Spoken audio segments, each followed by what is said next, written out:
Crispin Sartwell, good to see you again, my friend. Likewise, Dan. How you doing? I'm doing great, and welcome to everyone in the Meaning of Life TV universe, and especially the Sophia audience. I'm Dan Kaufman, professor of philosophy at Missouri State University, publisher and editor of The Electric Agora, and all sorts of other things. And this is Crispin Sartwell, professor at Dickinson College. Am I correct? Correct. And sitting in his office that looks like the attic of a very cool house. It is the attic. It is the attic of a very cool house. And so, Crispin, how close are you to the end of your semester?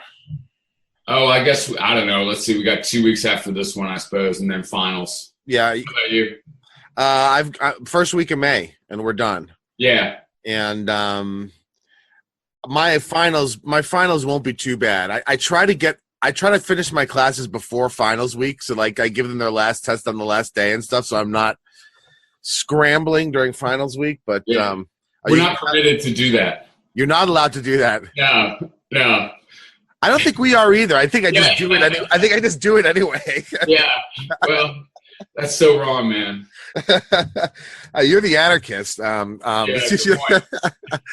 All right, so Crispin, today we're going to talk about actually two essays. Two of these, you've got this regular column spliced, and there's two essays that caught my eye and that are somewhat interrelated. They address issues that are very close to my heart. So the first one is called "Boys, We Will Survive." Boys, We Will Survive. And then the other one is called "America's Children, Our Treasure, Our Target." And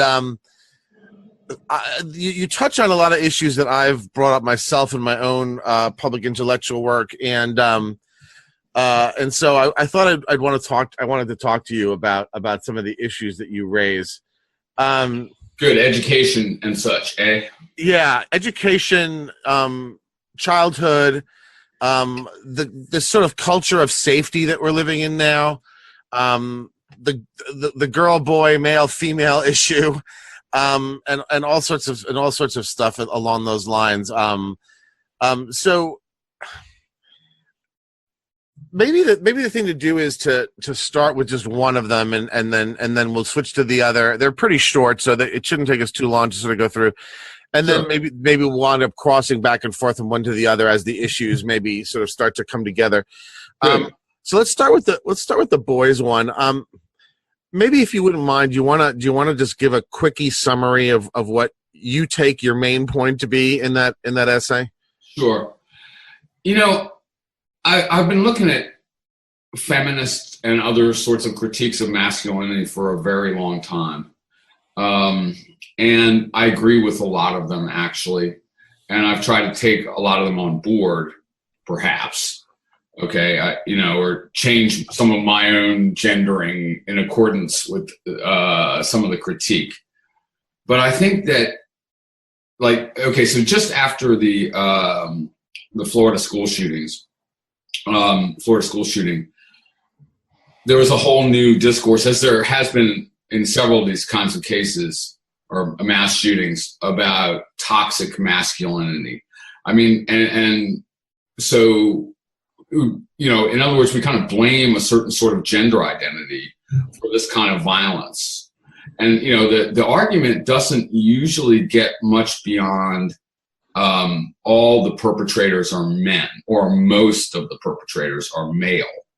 And then we just slide right from there to almost like masculinity, however we're going to characterize masculinity, is a disease almost. Okay, so this idea of toxic masculinity registers masculinity as a pathology. And then, and so in some of this discourse recently, or I was reading some op-eds along these lines in the New York Times and the Guardian and stuff, and I was kind of getting insulted in a way. I suddenly felt like my own gender identity was being attacked or stereotyped or blamed for, so much violence and stuff with kind of very flimsy arguments, and then moving from that to treating toxic masculinity or trying to solve it or educate boys out of whatever that is exactly.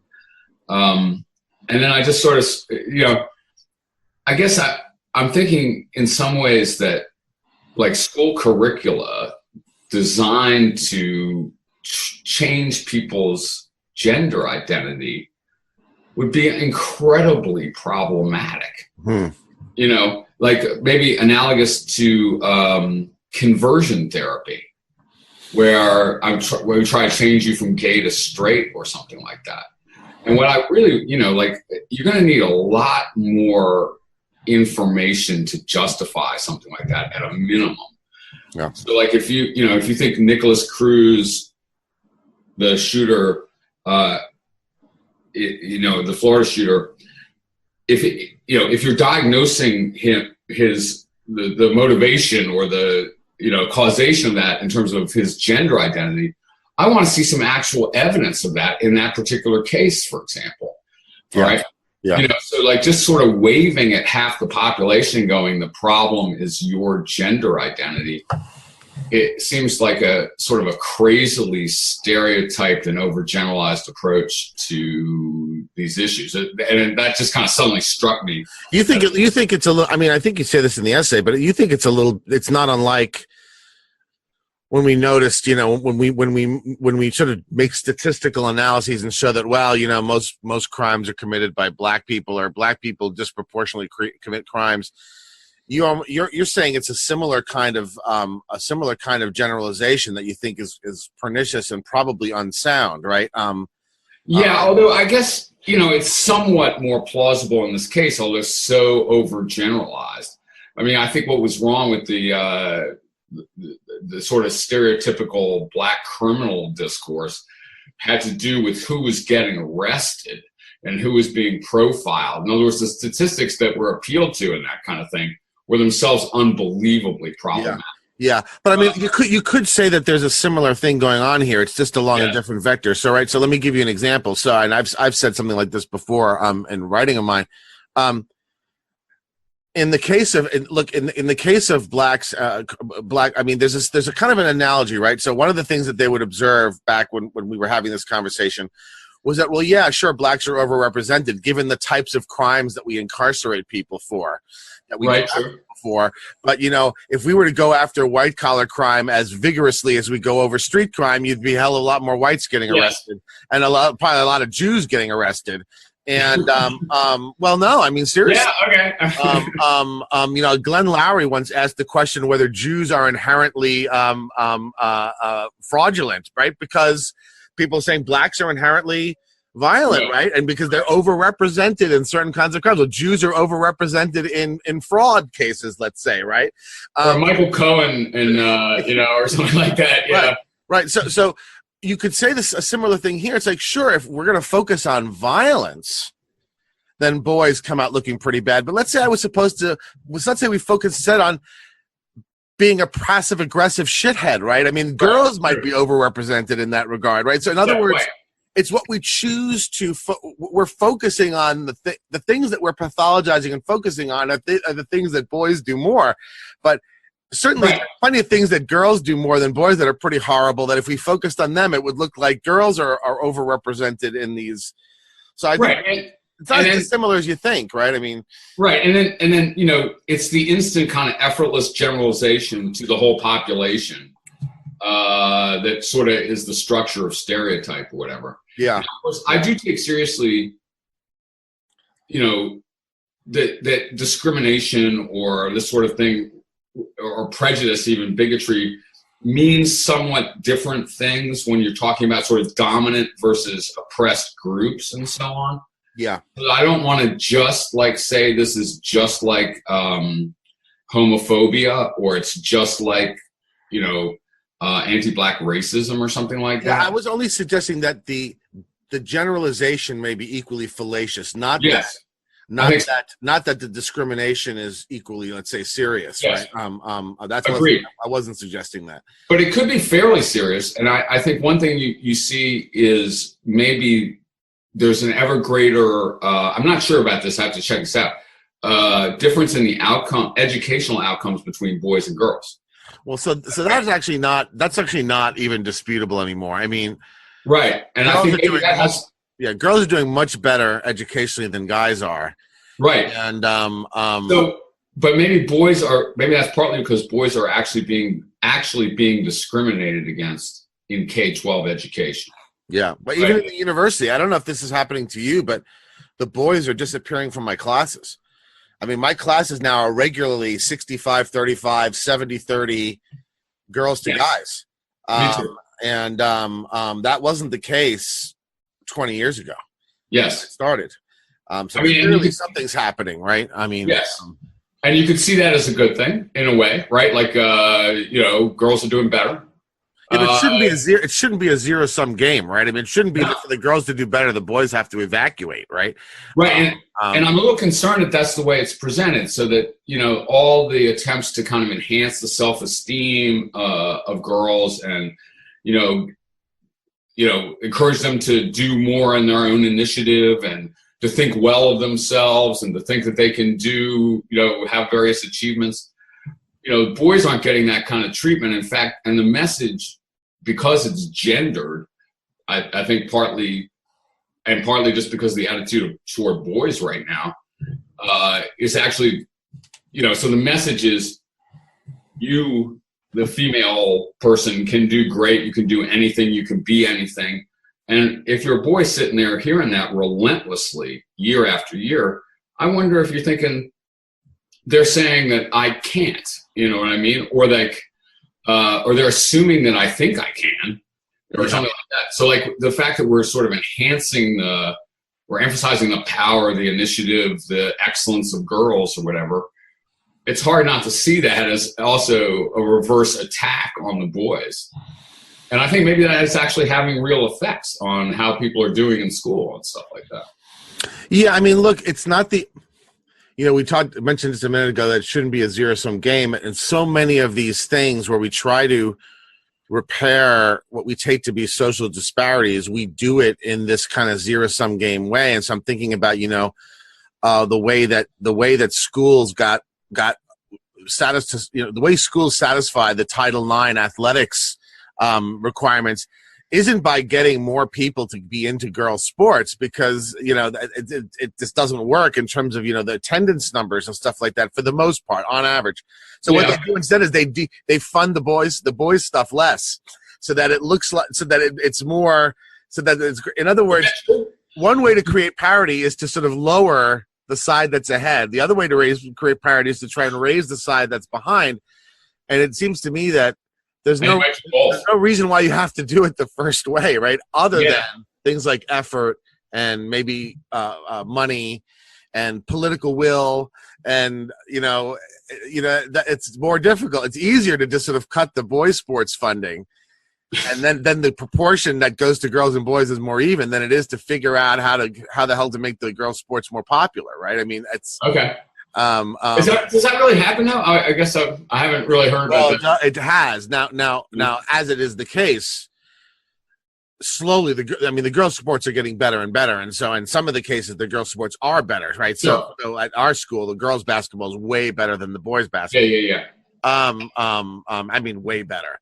So that I think that's starting. I think that the girls' sports are just becoming more popular naturally, but for a while, the way that these Title IX requirements were being met was by them simply cutting. All right. Not at the University of Alabama, I bet.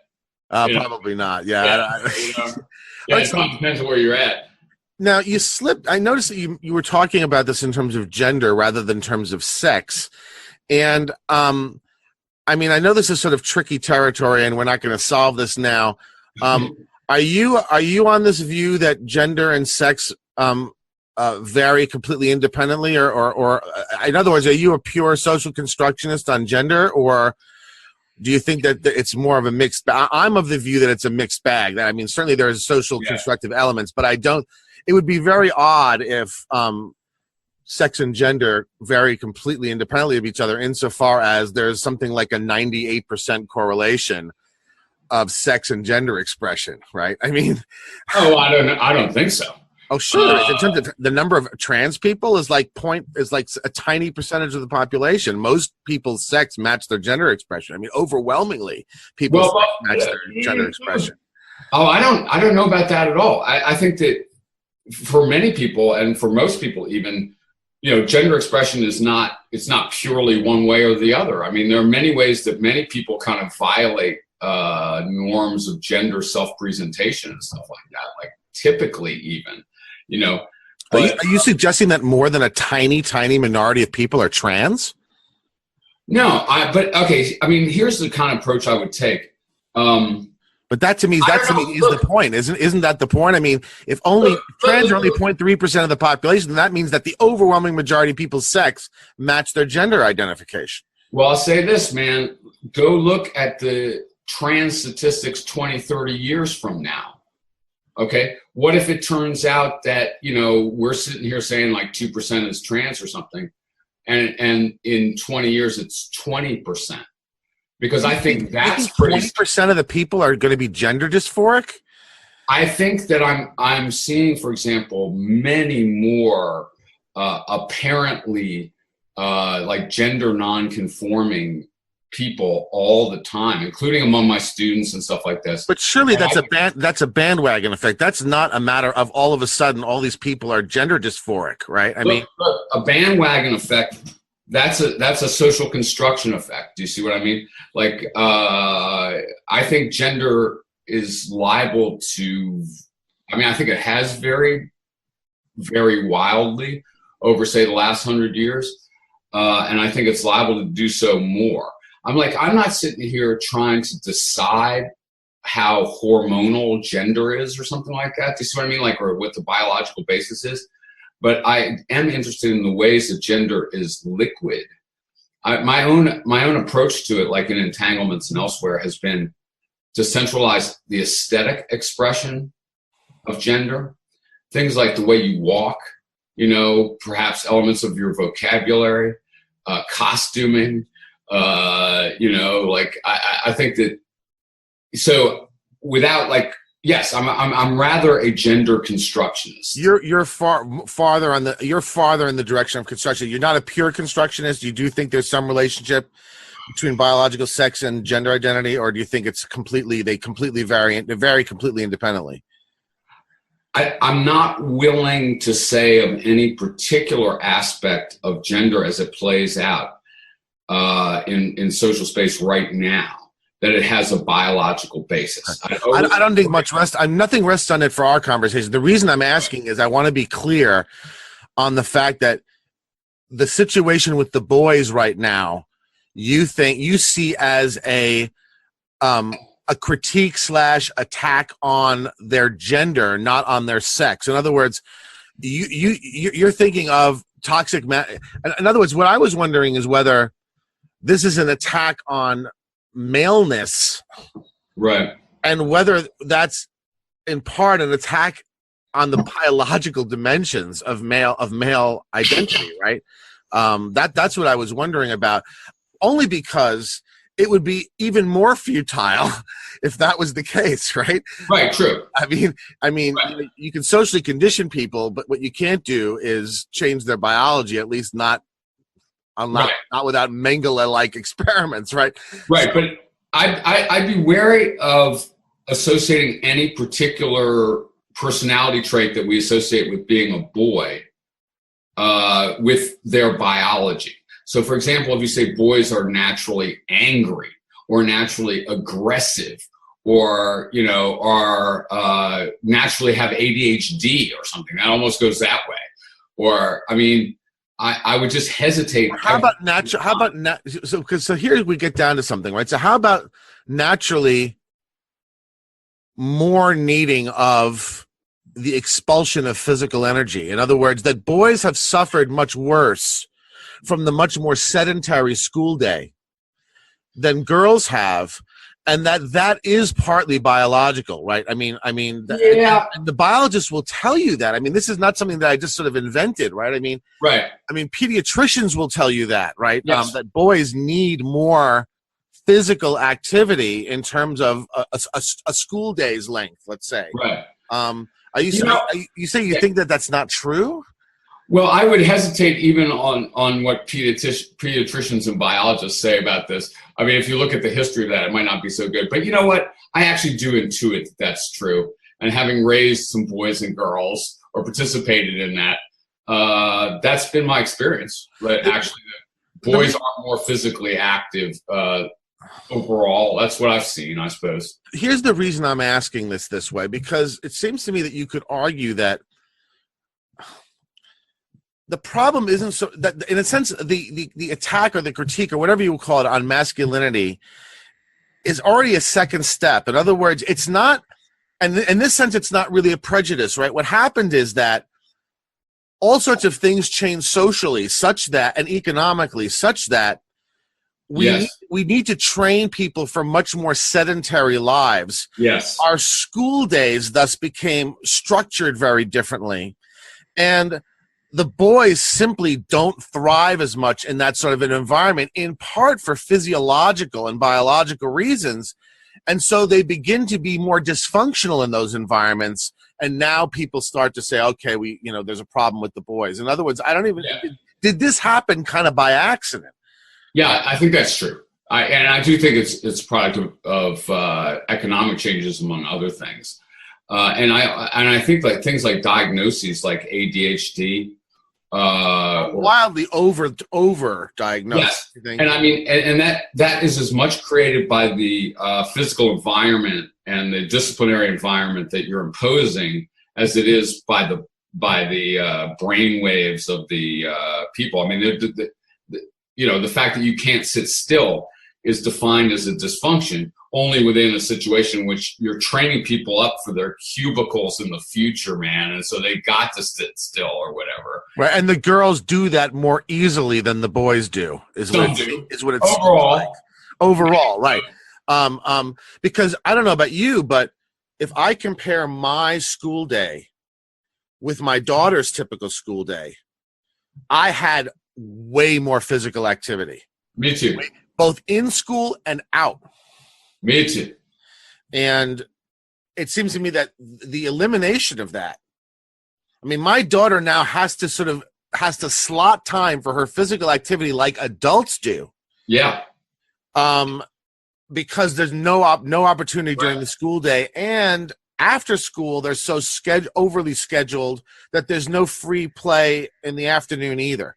Really true, man. And the schools have eliminated recess, just the most obvious thing or whatever. Like because they're constantly drilling you for the next standardized test, man. And that's the only thing that counts. But what amazes me so much is that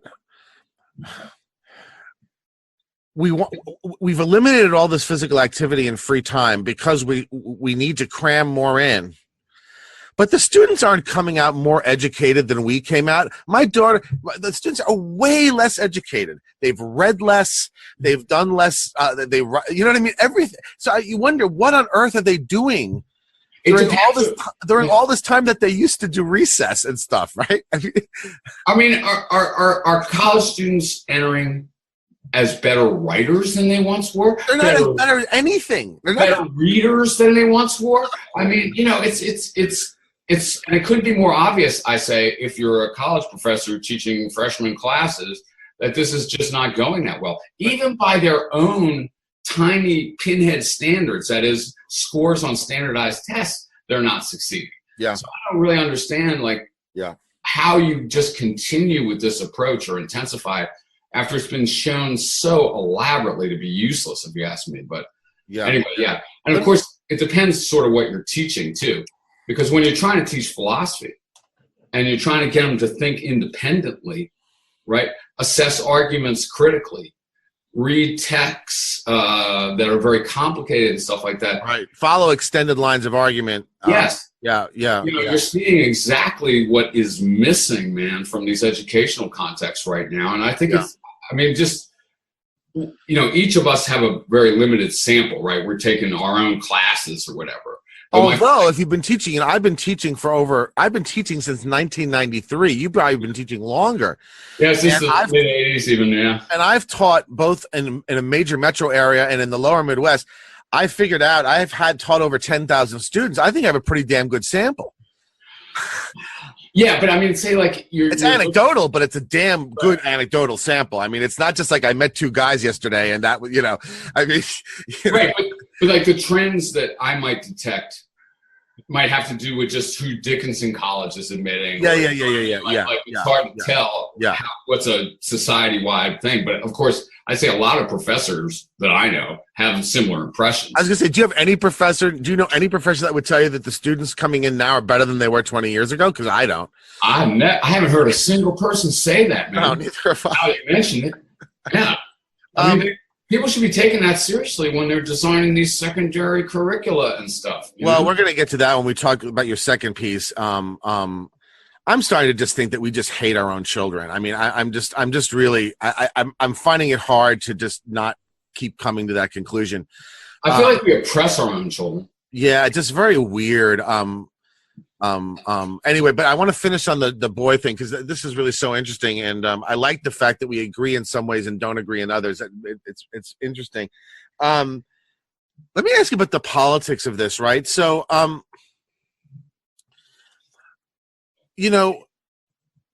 we had a kind of a girls' movement, that is a movement to try to bring girls up, educationally, socially, and all these other ways. Because of a perceived deficit, right? In other words, we looked at it and we said, look, their outcomes are just worse than boys across the board. They're not allowed access to all these institutions, and in those institutions, they're sort of devalued and all sorts of things. Okay, well, we're getting at the point now where it's very clear, it's demonstrable that in terms of negative social indicators, the boys are way worse off than the girls. I mean, every single major social indicator by which we normally deem a population as being troubled, the girls are worse off than the boys. And yet... The boys than the girls. Yeah. I'm sorry. And yet, we're still pushing heavily a girl movement. In other words, what I'm wondering is there any level of negative social indicator that will finally decide that we're going to have a boy crisis and that will do for the boys what we've done for the girls for the last 30 years? Or is there something about this that this is just this hatred of maleness is just permanent now? It's not, no matter how bad the indicators are, they don't care because we don't want to help. We don't want to help boys at this point, right? I mean, that's what I'm wondering. Right, but I mean, I'd be a little worried about that in the sense that, okay, now we're going to have a program for boys. It could be, it could be more of the toxic masculinity stuff. I mean, what ends up boys in prison, say, at a much higher rate or whatever. And then you say, well, we've got to sort of ameliorate or change their gendering or something like that. Yeah, I see what you mean. So you're saying the program, we're not sure we want a program to help boys. Right. I need to know the content of it before. And it's not that, I guess, it's not that you should not be worried about the self-esteem of girls and stuff like that. Or, I'm not sure what the right approach to that is. Or, it'd be nice if these programs had a more universal flavor, I guess, of who you are is okay, and that includes if you're, sort of stereotypically masculine. Well, but it does implicate actual specific educational pedagogical policy, right? So, for example, one of the things I could see if we were to take the attitude towards boys' education and achievement that we've been taking towards girls, and that is saying, okay, in what way is our current institution disadvantaging girls? Now we're going to ask, in what way is our current... One of the things we might decide is that we need to return recess, a much more substantial physical component to people's day. That might be a decision that we would make. Yes. Actually, we're interested in boys' well-being as we are. My suspicion is that we're not really interested in boys' well-being. And so no matter how bad the negative indicators are, we're just, that part of us is saying, let them disappear, let them, you know what I mean? Of course, think of the social costs of these negative indicators, right? Yeah. If it's violent crime or if it's, whatever it might, or addiction, et cetera. It's not like the whole society isn't bearing immense costs if these continue or worsen, or the gaps continue or worsen. Right. Yeah. So I mean, there's a mainstream conversation about whether we need men, right? Mainstream feminist thought, Hannah Rosen. I mean, all these people are writing these books. If you could not imagine the mainstream movement where the sexes were reversed and you had, mainstream male pundits talking about, do we need women anymore? They're just a pain in the ass and all they do is keep us down, right? It would be shocking, right? I mean, you couldn't even imagine it, right? And so I feel it almost sounds like a cultural genocide, right? We're in a very weird place, it seems to me. Yes. And it's even weirder given the fact that women are the best off that they've ever been. In other words, we're becoming the most radical when there's the least to be radical about, it seems to me, right? I mean, and the same thing about school shootings, or about the school stuff. Well, there's still a lot to be radical about, I think, from the feminist standpoint. I mean, a lot? I mean, I can remember when the only women in offices were secretaries. Yeah, no, I understand. It's changed. It seems to me it's crumbs at this point. Oh my God, no, man. I mean, I think most power structures are still run by men, basically. That may well change or is changing.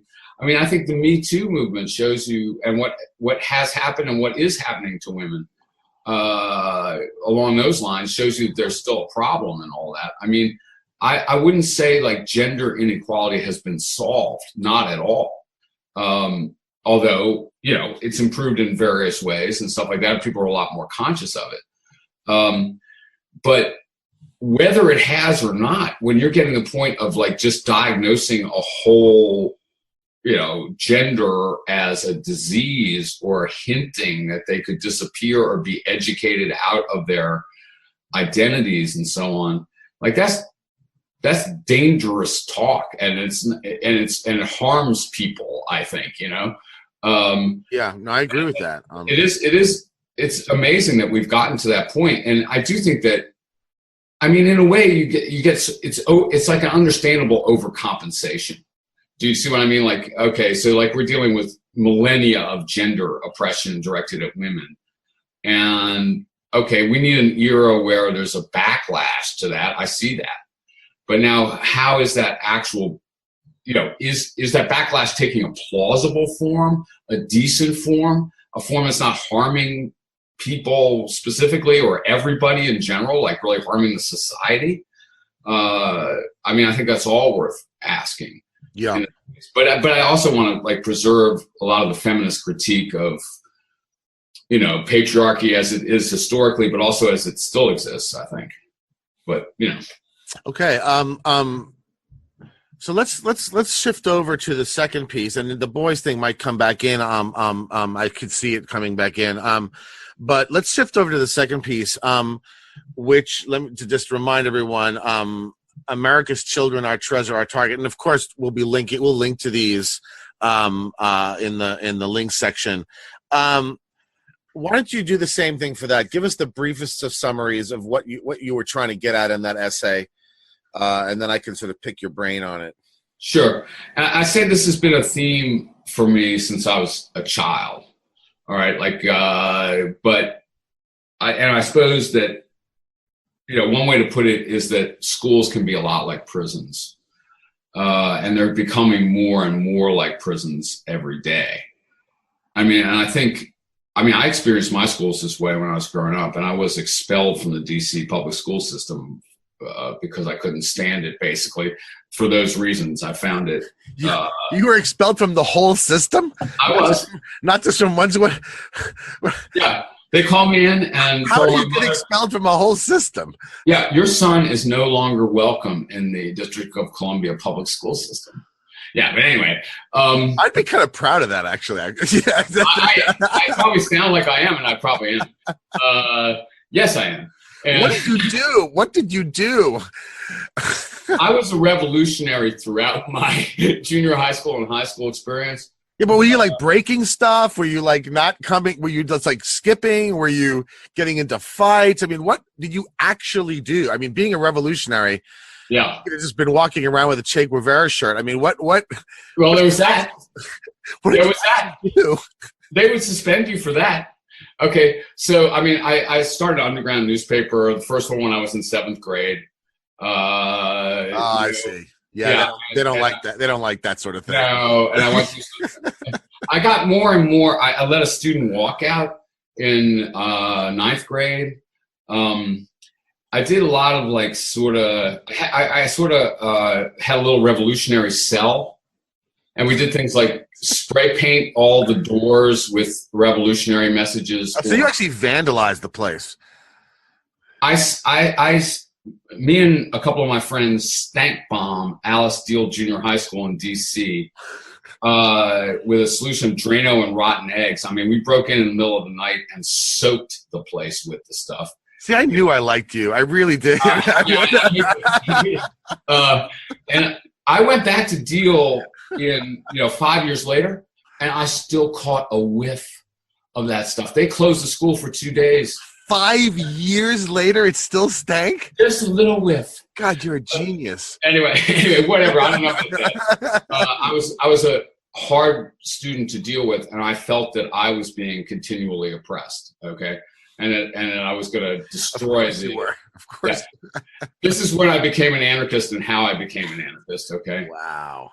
Crazy. But anyway, yeah, kind of crazy. All right. So, but that. And maybe I've just discredited my own thoughts about education or whatever. Right. They finally kicked me out for disrupting a assembly where I went up and I seized the mic from the principal and did some kind of rap. I can't even remember. And then I was running down the halls and they tackled me and all this stuff. You're like an R-rated Ferris Bueller, right? I mean, you're like... I'm a highly political Ferris Bueller, I guess. Yeah. Like hardcore punk Ferris Bueller, right? Not quite that cute, though. But anyway.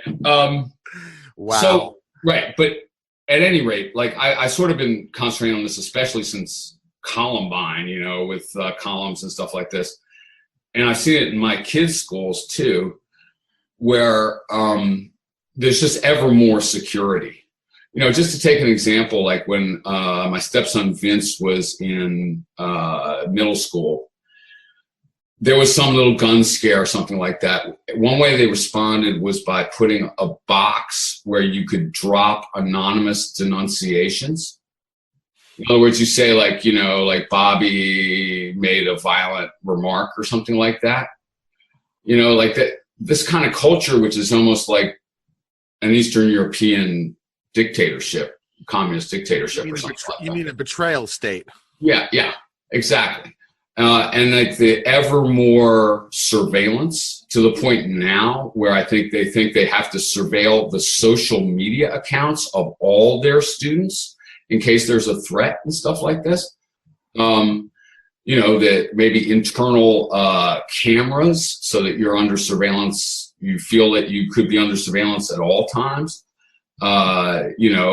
Bulletproof glass, metal detectors. Well, actually, police are actually encamped in the school. So, I mean, my daughter's school has an office in the building that's a police office. And, right. In other words, a normal, and I'm using normal statistically, obviously, sort of a normal run-of-the-mill suburban high school today has the security profile that in my day you would have only found in the worst school in the South Bronx. Yeah, exactly. And what were they doing to those kids in the South Bronx, and why were they doing it to them? But yeah, I mean, I think. Well, in the South Bronx, there really was a huge crime wave. I understand. I went to schools like that. What's odd is that we're doing this at schools where there isn't any crime wave, right? I mean, there's no. I mean, Springfield, Missouri ain't like the South Bronx in 1977, right? I mean, right, but maybe you should. It has the security profile of a school in the Bronx in 1977. But maybe you shouldn't have been incarcerating every teenager in the South Bronx in '77 either, man. Oh no, listen, that may be. All I'm saying is, it's particularly odd that we're employing measures that we used to only employ in the most crime-ridden kind of areas. Now, ubiquitously in any generic high school. I mean, that's sort of, we've ratcheted up kind of. Yeah, and one justification for that is the demonstration that this can happen anywhere. Like and of course, most mass shootings are not in the South Bronx or in neighborhoods like that. That's right. They are in suburban schools. That's right. The big spectacular events are not taking place in the South Bronx, but the daily drip in the South Bronx gets you a net much larger figure. That I know this has been commented on, just how sort of racist the way this is all sort of covered, right? I mean, nobody gave a shit about kids getting shot until somebody shot up a white suburban high school, right? Then all of a sudden, the whole country is up in arms about it, and we're having a national conversation. Everything. People have pointed this out. Yeah. You said, but your article had an interesting angle about this, and that is that you asked whether it's possible to sort of cultivate citizens for a democracy if their youth is being spent this way. Could you talk a little bit about that connection that you make in the essay?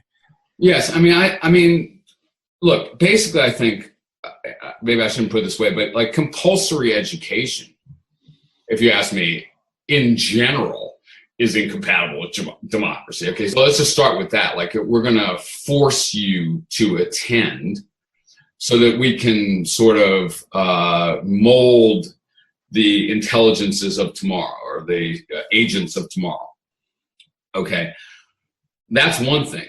But now, if we put you in the middle of these quite totalitarian institutions, I mean, just explicitly totalitarian, all right? Like, you're subject to search at any time. You're, you can be interned in in another room, etc. Whatever it may be.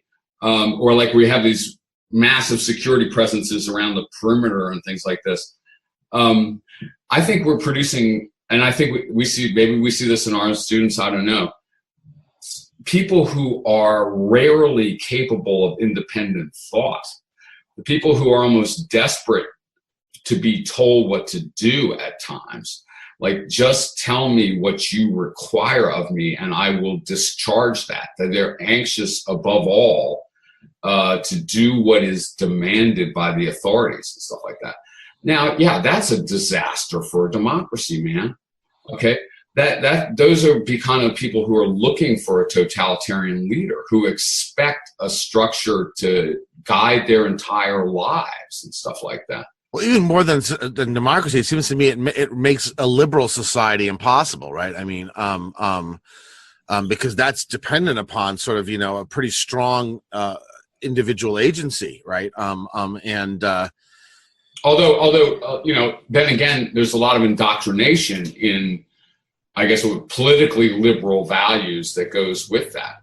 And I do think this is like a central function of the way people are thinking of education right now, is ideological training for all people or something like that. Well, I didn't mean liberal as in progressive. I meant liberal in the classical sense, right? That sort of depends, because the whole idea is supposed to be a relatively minimal state. Right. And people who are jealous of their own rights. And a maximal civil society, right? I mean, a maximal sort of, where people are, where the focus is on individual actors and their voluntary associations, right? Right. That all becomes highly problematic if you've kind of taken all the sort of initiative and will and precociousness out of people from a very young age. Right. And constantly subjecting them to this kind of top-down disciplinary regime, right? Yes. I also want to emphasize that you will produce kind of passive authoritarian personalities, I think, but you also are liable to produce real resentment and even violent reaction. Okay. So like a lot of people fit in fairly well in an authoritarian institution, are quite comfortable. Some people really are not. And the more you hit them with that, the more they hit back. All right. So I think that you're sort of going to get two outcomes, maybe violent rebellion or just acting out like continuously or maximally, and then capitulation. Okay, I think we're seeing both. In other words, I mean, it seems to me that what I'm seeing is a kind of passivity and listlessness that to me is just completely incommensurable with youth, right? So some of my students basically act like a bunch of old women, right? I mean, in terms of their attitude, right? And then the others, the ones who react in the other way that you described, it's way over the top, right? I mean, you know, it's a level of rebellion that is completely dysfunctional, right? I mean, way worse than. And so what I'm seeing is just. And maybe even self-destructive. Oh, a lot of that. Yeah. A lot of that. The self-harming, the suicide. I mean, it just, to me. And even that might be a little gendered. Yeah. Right? You know, I don't know. Like maybe more the people that just can't take it are boys. I'm not sure about that. Or maybe it damages the masculine ego a bit to be that subordinate. Yeah. Yeah. You know, so you get some male kids who are either like just straight rebels kind of, or they're just delinquents. In other words, they're just like, I'm not listening to you at all. I'm just going to fuck the place up any way I can, anytime I can. Who cares? Yeah. There's a kind of there's a disregard for self in other words, we were pretty rebellious, but up to a point, right? I mean, we kind of knew the point past which it was then no longer something that you'd want to be doing. I mean, even as a rebel, because it was simply just going to destroy you, right? And I went over that line a lot. Well, in your case, maybe not, but I mean, for most of us, at least, it seemed to me, I didn't see these extremes. I certainly didn't see the passivity. Yes. You're absolutely right. I mean, my students don't want to have to. I mean, the worst thing I can ever do to my students is give them a free write assignment. Yeah. They want to be told exactly. Yes. Almost sentence by sentence. You know?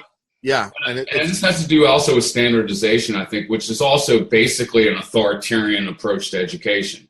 Yeah, I agree with to that. make everyone uniform and stuff like this, which is just really unfortunate. I mean, it's like the whole system is designed to destroy individual creativity and stuff like that. You know, I mean, Why do so? Let me ask, so I think this is indisputable. I mean, I meditate upon when I think about my high school experience and my daughters.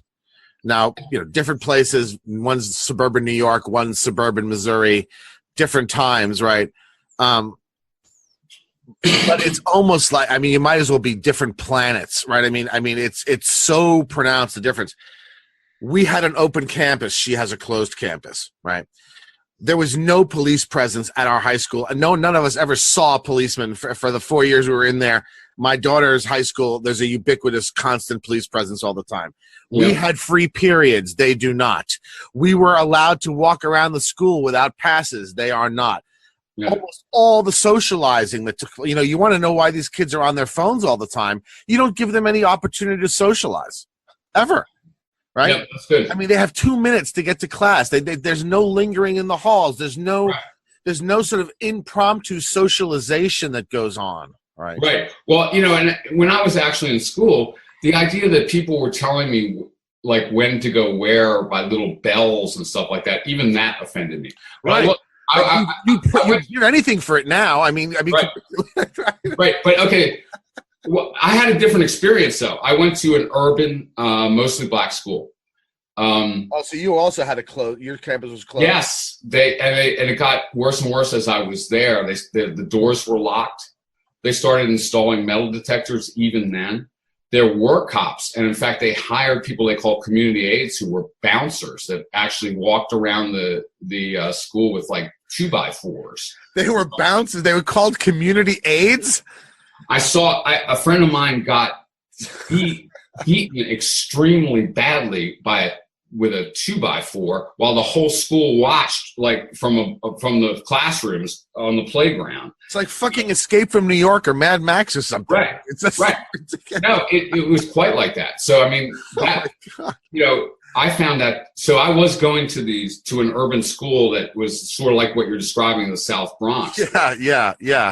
So my high school was a John Hughes movie. Right. I'm not kidding. It was. Compared to my daughters, I mean, it's just like Right. So I mean, I think this is undisputable. The question is why? Is it all just because of school shootings? Well, that's what's driving a lot of this stuff, is like this panic about that. And I don't know that I mean, the first question would be like, is this an effective means of stopping that? Apparently not, because since Columbine, we've been doing this. Yes. And it's not like the school shootings have stopped, right? I mean, right. One thing is that in that context, every student is a suspect, right? I mean, you sort of portray it. I was saying this in the piece. Yeah. You sort of portray it as like we're protecting our children from external threats, so we've got to secure this building or whatever. But actually, you're protecting the students from each other and protecting the administrators and the teachers from the students. And so, like, every student is a suspect. Every student is a potential criminal. And they're being treated that way. Okay? So, you could say that our children are our most precious thing, or all that. We've got to protect them. But they are also the threat that we are trying to control with all these security means. And it's indiscriminate, right? Like, every student is subject to these security things. Like Emma Gonzalez, and one of the Parkland students, she called for more security in schools, as they all did really at the beginning. And then they started proposing specific measures, like fencing and all this kind of stuff, and more surveillances. And it occurred to Emma Gonzalez, like, okay, you're oppressing us. This is a prison. What you're describing is a prison. Yes, and she did, and I think like we're willing to do all. I do understand the thing, like when 20 kids get shot or something like that. What you got to do something, right? Like you want to do something. You can't just sit there and go like, and you're sitting, if you're a parent, you're going, yes, this could happen tomorrow at my kid's school. So but I'm just saying, like, the actual strategies they're using are unbelievably oppressive to the people in these institutions, and are affecting us overall as a society in ways that we haven't really reflected on sufficiently. Yeah, I mean, I have these sort of these mixed reactions to this sort of thing. On the one hand, I keep reminding myself that, statistically speaking, the number of school shootings and the deaths from them is insignificant. And that when you make national policies, right, that has to be what guides you, and not anecdotal sort of experience. On the other hand, I don't see how any local school district that has this happen can't do something, significant, simply because of the sort of the human, the normal human response, right? Yeah. Appropriate human response to this sort of what is, a catastrophe. And so I almost sort of, don't know what to do about it. I mean, in the sense that, it's the remedy strikes me, but it seems to me pretty clear that the remedy not only isn't working, but I would argue that once you get beyond the dramatic dimension of these terrible events, that remedy is worse than the problem, because the remedy is being applied ubiquitously. Right. It's, in a sense, changing the experience of an entire generation. Yes, I agree. Of a country's children, and the effects of that long term, I think, are going to be absolutely disastrous. I agree. I don't know who we think is going to run anything when everybody has been raised this way, right? Yes. Although, some people escape a little bit, like in their privileged private schools or whatever, that it could be a lot looser in various ways, or more. Yeah, but how many of those are there? I mean, it's a pretty small group. I mean, so what you're saying is then the country's going to get even more technocratic and more elitist than it already is. Yes. Yes. Seems likely. Which is not desirable, right? Right, but I do think we probably have to seek some kind of solutions too. In other words, like, I don't think you have to go somewhere after the costs of these measures long term are much higher than the costs of the shootings themselves long term, or something like that. You have to take the shooting seriously and think about what this means, and what, so I think we need to reflect a lot more elaborately, and we have to figure out whether there are ways that are sort of compatible with basic human freedom and teaching kids about basic human freedom, or that will also make these kinds of things less frequent or less, because I mean, I don't think one of the options isn't to just sit there and go like, well, but the cost of doing something about it is too high or something, right? No, I agree that that's not a viable solution, right? Even just politically, regardless of the merits. It's not viable. Sure. You cannot tell a community that suffered this kind of devastation, oh, well, we're going to just have to, live with it. I mean, it's just not a viable. I agree with that. Yes. At a human level, at every level, it's not a viable. One thing I wondered about, and I argued this maybe with more oomph back, like say just after Columbine, is whether sometimes these shootings are partly caused by the authoritarian atmosphere. That's what I was just going to ask you, because we talked before about how it seems to us that the current system that we're running is creating two kinds of very polarized kids, right? Incredibly passive, docile, and then this very dysfunctionally rebellious, right? And so what I'm wondering is if almost the remedy is what's causing, because look, it all started from one shooting, Columbine. Now that might have been a fluke, and we're now socializing more people to do that sort of thing, right? Is what I'm wondering, right? Well, well, I mean, I think one thing, like each of these cases is different, and you sort of, I generalized too quick from Columbine when I was writing about it back at the time. But I mean, one factor there, and I think in some of them, is that you're trapping these people together. You're compelling them. For example, like say, you got a bullying situation, or you got a situation where someone has felt excluded for 10 years from all the cliques he wants to, or, and then you're trapping them in the same building continuously. But that's always been the case. I mean, this is again one of these things that strikes me as so odd, right? Because if anything, that's much less tolerated now than it used to be. I mean, when I was in high school in the 80s, I mean, bullying was an art form, right? I mean, there was no anti-bullying campaign. There was nobody protecting anybody. Yeah, true. Nobody, you didn't have these draconian punishments for school fights. You didn't have these, and so the people were mercilessly, relentlessly picked on. And why the hell weren't they shooting up their schools in 1983? Yeah. I mean, good point. Well, so it's just, I find it's weird. It's just weird. Right. I think we struggle to make it explicable in any way, or just to provide some kind of explanation that makes it make sense, right? I mean, that's one thing that's so challenging about these, about school shootings specifically, or just the mass shootings. Like, why did this start, and why is this a pattern now where people just want to kill everybody and they take a crack at it, And that's what I'm wondering, whether it wasn't a trend. We turned it into one. In other words, we had one spectacular event, Columbine, and it was pretty unprecedented, right? It was pretty, it didn't, that sort of thing was not, it's not like now where you hear it now, it's just like, oh, another one, right? I mean, and so we had that. We made these radical changes to how we function our schools, and we thus inadvertently socialized people in such a way that there's more people who want to behave, who are going to behave that way now, right?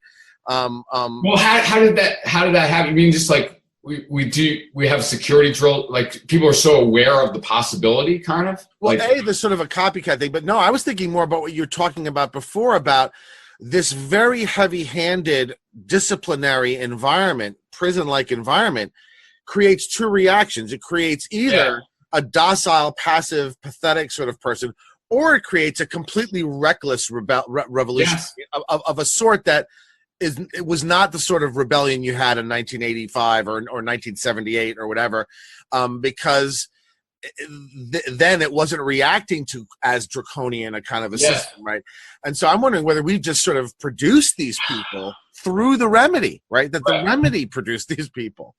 That's speculative, but I think maybe that's a factor, right? I mean, obviously, look, ultimately, it's going to be sociologists who are going to have to figure this out. Yeah. Right? I mean, this is an empirical question, but it wouldn't be the first time that a remedy actually caused exactly the phenomena that we're talking about. Yes. The fucking drug war. Yeah. I mean, you really created your own problem, right? I mean, the unintended consequences just swamp every effect that you intended to have. You created a crime wave, supposedly in trying to address a crime wave, right? I mean, and here, I mean, you created a whole generation of shooters in your effort to stop shooters, right? I mean, you made everything so draconian that the kids are either coming out like this or they're coming out like complete lunatics, right? It's just I don't know. I feel almost like whenever these things happen, before we start implementing remedies, we have to have a serious social science investigation before we fucking do anything, right? Yeah, absolutely. And also just maybe some common sense and like some engagement with our own personal experience. Like, how would we respond as children to these kinds of things or whatever? Yeah. But yeah, I mean, yes. I don't know. The last thing I wanted to ask you, because this, and this is a philosophical question. I'm not intending to apply this in the way to what we were talking about in terms of how people react to these situations. I'm asking this purely philosophically because this came up. I was part of a panel discussion on. We're going through Missouri right now, a debate about concealed carry on campus. That's supposed to be a remedy to school shootings at the university. And now, even more bizarrely, we're having this conversation at the high school level. So now my wife, who teaches high school English, is now seriously having to have a conversation about whether she should walk around her school with a pistol. Yeah. And which I think both are completely deranged, in my view, are completely deranged. And if you disagree, we could talk about why. But I was part of a panel discussion about this, and I was basically taking the line that I think that an armed citizenry is incompatible with civil society. That you just cannot have people walking around, people who are not law enforcement, walking around packing heat in stores and on streets and in classrooms and all this sort of stuff. And obviously, the questions the queries that came from people that disagreed with me. And there were a lot. We're in southern Missouri. Mine was the minority view. Yeah. Okay. Was that self-defense, self-protection? What if the police don't get there in time? All that kind of thing. And that then led to a discussion to where I asked them, how safe is it reasonable to expect to be in a liberal society, in a free liberal society? That is, how much safety is it reasonable to expect in the context of the sort of society you'd actually want to live in? I mean, look, you could be 100% safe. We could create a system in which you're 100% safe. Listen, this has been done in microcosm, right? So I lived on a block in Manhattan that was 100% safe. You want to know why? Because the Hells Angels headquarters was on that block. I'm not joking. Yeah. You could walk down the street on that block at 3 a.m. and wave $100 bills and nothing would happen to you. Yeah. Everybody knew the Hells Angels were parked on the street, right? Excellent security, yeah. Now, but the thing is, you would not want to live in a society like that. So I guess what I'm asking you, Crispin, in light of what we're talking about school safety and shootings, all this, how safe is it reasonable to expect to be in a liberal society? So presuming that that's what we want as a liberal society. Well, I mean, okay, the first thing I gotta say is like I am very confused on this on guns.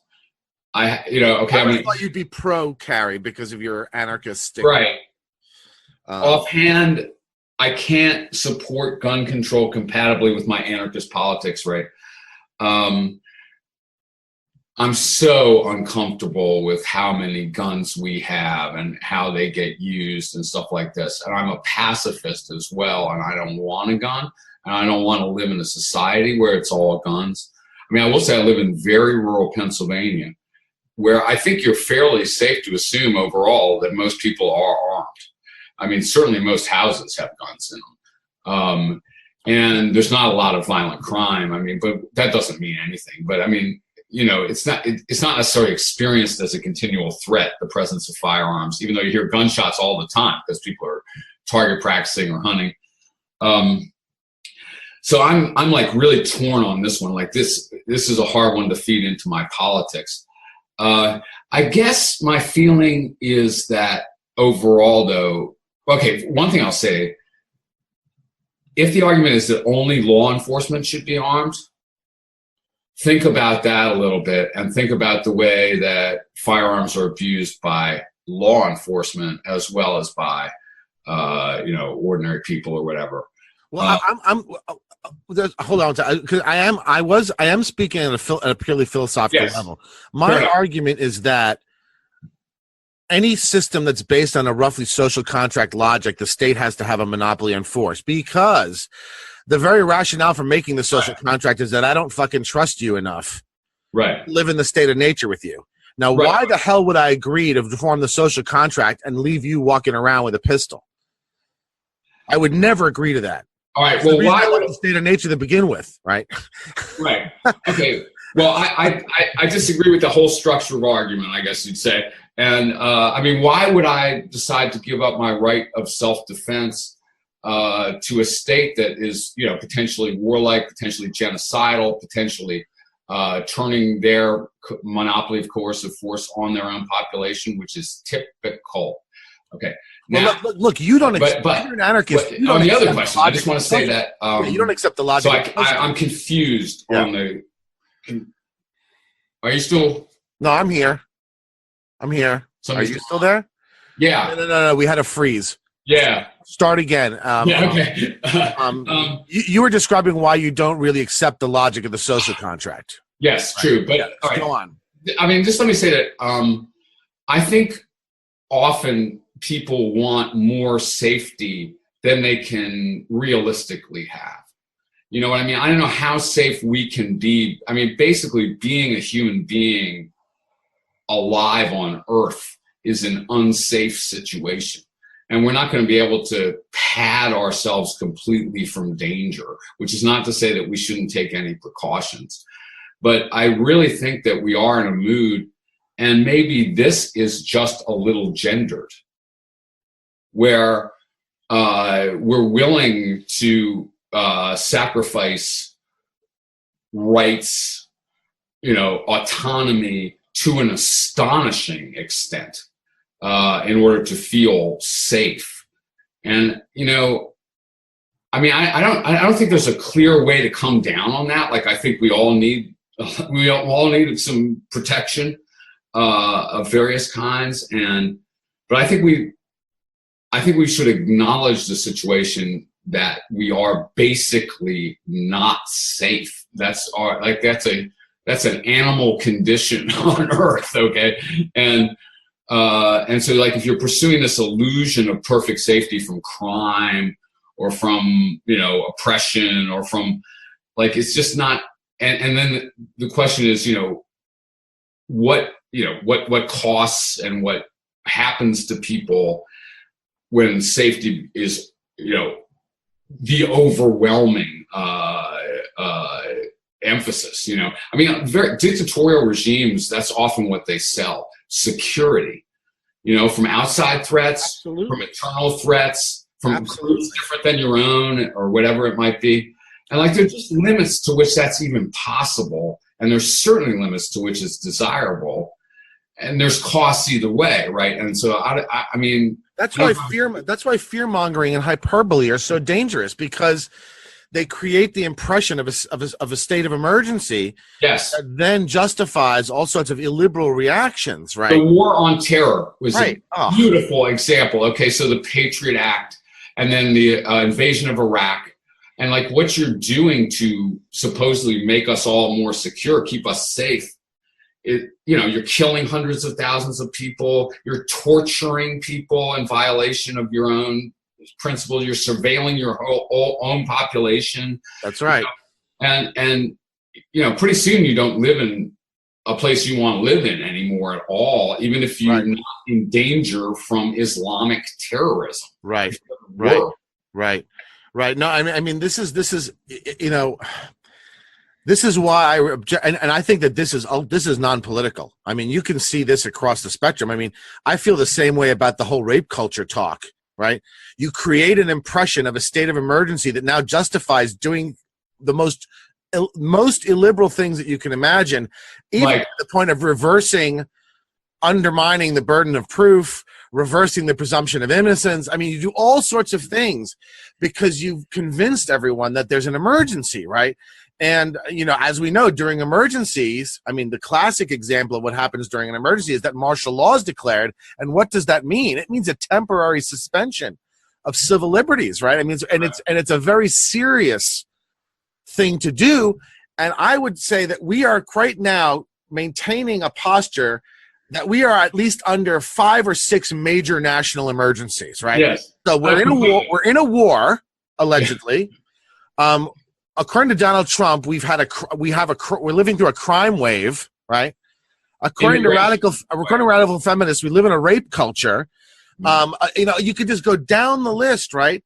And crisis in education, crisis in, you know, everything else. Right. So it's not a surprise that we're constantly taking an emergency posture, right? Sure. And doing all sorts of things that don't make any sense if you actually look at. I mean, one of the things I was going to say about this, the thing with the guns that strikes me as very odd, and that is, if you look at federal crime statistics, we have the lowest crime rates that we've had in almost 50 years. Okay? Hasn't it been a bit of a rise the last couple of years? Yes, but if you look at the graph, the rise. I mean, right? It's like it's like this, and then there's like a little tiny little tail at the end, right? Right. And yet, at the time when we are, by all practical purposes, the safest, this is the time now that everybody wants to walk around with a pistol. Why didn't everybody want to walk around with a pistol in 1978 when it was actually really dangerous? I mean, I remember when you couldn't. A lot of people did, though. Yeah, but there was no national conversation about everybody walking around with pistols. There was not. You know, this was not a major. People weren't saying, "Hey, you know, give every school teacher and every high school a handgun." Sure. I mean, you know, every professor on a college campus. I mean, I find it feels to me like we're engaging very radical responses and solutions at the time you'd least think you would have them, right? Because you expect that when things are at their worst. Yeah, sure. But things are not at their worst in any of these regards, right? That's true. Not even close. Yeah. Do you think it's because of media? You think so? And now that social media, everything is getting amplified in a way that distorts the perception of how prevalent things are. It's easier to sell a narrative of war and crime with social media because people are every single thing that happens in the country you can get immediately reported to you. I'm hesitant to blame social media because again, it's a little like toxic masculinity, and it's like it's a very amorphous explanation. It explains way too much, way too quick, kind of, I think. And then you actually, the work would be telling the story of how, you know, what the actual effects are in specific cases or something like that. I mean, and I don't know that we're much more sensational than we are like when people were covering the Manson murders, or do you know what I mean? Like, but the coverage then was not of the sort. I mean, the argument is that so there's an example of this that, you know, the social psychologist Jonathan Haidt, at NYU, he's actually argued that the reason for this radical change of attitudes amongst millennials from the millennials on is actually because of a radical change in parenting strategies and school strategies that happened right around 1980. He says you can cut off.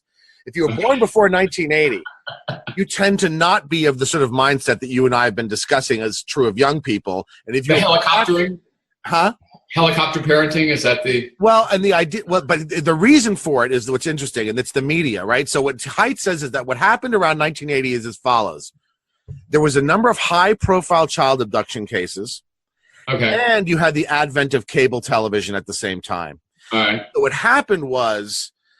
and with that a much more intense and quickly turning news cycle. And so he said what happened was an impression was given that this was rampant, and so it caused child raising strategies to be changed in a very dramatic way. Yeah, that is now what's the reason why kids are so anxious, kids are so fearful. We're selling a constant message of fear. The milk carton moment, or that's whatever. Right. And so that's where I was sort of going, was wondering whether our media cycle is creating a distorted impression of the prevalence of these things, and thus the risk that everyone is actually in. I'm not sure, and I'd like to see. For one thing, I think you'd have to figure out direction of causation. I mean, do people's fears make it like so they'll more likely to watch, coverage of crime or whatever? I mean, if you really look at the tabloid newspapers of the 60s or 70s in New York, for example, they were lurid, very lurid. Yeah. Yes, and focused on crime, the most spectacular crimes, and that was probably true of TV news in that era, even though there are fewer channels. But those might have been a weeklies, or in other words, now it's literally every hour. Like if somebody gets shot somewhere, you hear about it on your phone like an hour later, right? That was not the case in 1975. And you might see it on video, almost live or literally live. But I'm not comfortable, arguing straight from that to these kinds of effects. I think it's got to be a lot more complex than that. You don't think the news cycle, the accelerated news cycle alone, can explain the weird sense of fear and threat that we live under? No, it's probably in there somewhere. But no, I don't think so. But and I guess what I'm always worried about with these kinds of arguments is that you're going to go pretty quick to let's control the media as a way to control these events and so on, or control attitudes. Yeah. And actually, in your essay, you compare blaming the media to blaming toxic masculinity, right? I mean, maybe I do. Yeah. But anyway, and I walked right into it. Man. You're right, though. I mean, that type of thinking is so easy, right? We're looking for an explanation. Right, you need an explanation. Do you think there might just not be one? I think it might be so multifactorial. The causes are so diffuse that there's no narrative you're going to get. Is that? I mean, I think that if you're going to develop a narrative, it would have to be extremely complex, and it would include media effects, probably, of course. It might include whatever factors lead to changes in parenting, or like the extremely complex factors that have changed education. Including economic transformations and so on. Like if you're telling us, if you're really trying to give an explanation, I think it's going to be like a lot of real hard work on all sorts of features of culture, trying to figure out what causes what, I don't know. But I'd be a little worried about these like sort of explanations that go like social media. Okay. So because sometimes the structure of the argument is pretty like, okay, what's different now than 1995? And you go, oh, Facebook, okay, so that explains whatever's different now than 1995. And, I think, and it's not that that's not in there, but it's like, I just think you're going to need a really... It's a wild oversimplification, and then you think what happens inevitably is then we just crack down on whatever the thing is. Yes, it's happening right now, actually. With Zuckerberg has turned from genius to scapegoat, and now it's really going to happen very quickly that we're going to try to control social media, I think. And then let's see if that has, let's see what the effects of that are. I mean, I'm not sure, man. Yeah. Yeah. Well, Crispin, this is really interesting. I think it's very important. We're going to link, obviously, to the two essays. I thank you very much. Thanks, Dan. I enjoy these, man, quite a bit. I love this. Is one of my favorite things to do. I won't lie. You're good at this. You are. This to me is like, this is the only way now, at this age, at this point of life, that I can do what I used to do in college with my friends. Yeah, I feel this. You know what I mean? I don't have any way. You're my way too. Well, you do now because. Yeah. Yep. Thank you so much. Good luck with your finals, and I'll be in touch with you soon again. All right. See you soon, Dan. All right, my friend. Take care.